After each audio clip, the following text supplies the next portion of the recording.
এফালে তিনিচুকীয়াৰ পেঙেৰীৰ লালমাটিত বনৰীয়া হাতীৰ উপদ্ৰৱ নিশা ৮টাকৈ বাসগৃহ ভাঙি লণ্ডভণ্ড কৰে হাতীৰ জাকে। বনৰীয়া হাতীৰ উপদ্ৰৱৰ বাবে বিনিদ্ৰ ৰজনী কটাইছে অঞ্চলবাসীয়ে। হাতীৰ জাকটোক খেদিবৰ বাবে উপস্থিত হৈছে বন বিভাগৰ লোক।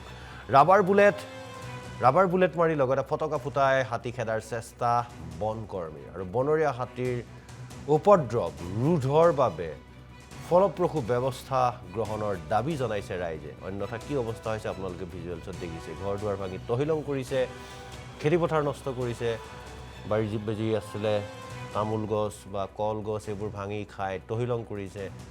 কেতিয়াবা মানুহৰ মৃত্যু হৈছে।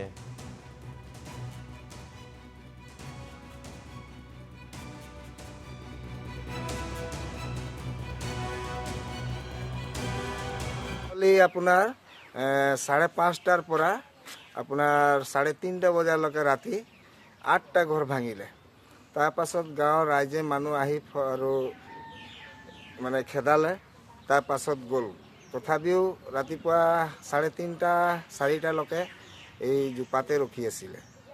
যোৱাকালি সন্ধিয়া প্ৰায় 5টামান বজাত লালমাটি নতুন মাটি গাঁৱৰ প্ৰায় 8টামান ঘৰ বনৰীয়া হাতীয়ে আহি ভাঙি তহিলং কৰিলে আৰু ধান খাই গোটেই পৰিৱেশ বিনষ্ট কৰিলে। এই হাতীৰ উপদ্ৰৱ বা হাতীৰ আক্ৰমণৰ ফলত ঘৰ ভঙা বা মানুহৰ মৃত্যু হোৱা আমাৰ পেঙেৰী বৰডুমচা অঞ্চলৰ কাৰণে কোনো নতুন কথা নহয়। আৰু প্ৰতি বছৰে এনেকুৱা ধৰণৰ বনৰীয়া হাতীৰ আক্ৰমণৰ ফলত মানুহৰ এফালে তিনিচুকীয়াৰ পেঙেৰীৰ লালমাটিত বনৰীয়া হাতীৰ উপদ্ৰৱ নিশা ৮টাকৈ বাসগৃহ ভাঙি লণ্ডভণ্ড কৰে হাতীৰ জাকে। বনৰীয়া হাতীৰ উপদ্ৰৱৰ বাবে বিনিদ্ৰ ৰজনী কটাইছে অঞ্চলবাসীয়ে। হাতীৰ জাকটোক খেদিবৰ বাবে উপস্থিত হৈছে বন বিভাগৰ লোক। ৰাবাৰ বুলেট মাৰি লগতে ফটকা ফুটাই হাতী খেদাৰ চেষ্টা বন কৰ্মীৰ। আৰু বনৰীয়া হাতীৰ উপদ্ৰৱ ৰোধৰ বাবে ফলপ্ৰসূ ব্যৱস্থা গ্ৰহণৰ দাবী জনাইছে ৰাইজে। অন্যথা কি অৱস্থা হৈছে আপোনালোকে ভিজুৱেলছত দেখিছে। ঘৰ দুৱাৰ ভাঙি তহিলং কৰিছে, খেতিপথাৰ নষ্ট কৰিছে, বাৰী জীৱ বেজী আছিলে, তামোল গছ বা কলগছ এইবোৰ ভাঙি খাই তহিলং কৰিছে। কেতিয়াবা মানুহৰ মৃত্যু হৈছে।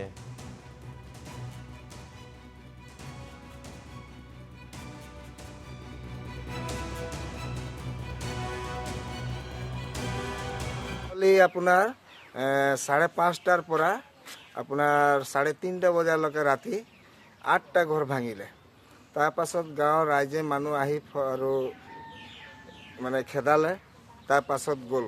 তথাপিও ৰাতিপুৱা 3:30 4টালৈকে এই জোপাতে ৰখি আছিলে।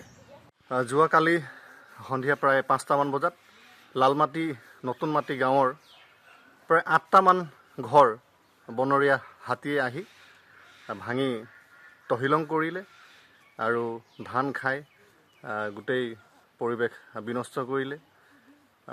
এই হাতীৰ উপদ্ৰৱ বা হাতীৰ আক্ৰমণৰ ফলত ঘৰ ভঙা বা মানুহৰ মৃত্যু হোৱা আমাৰ পেঙেৰী বৰডুমচা অঞ্চলৰ কাৰণে কোনো নতুন কথা নহয়।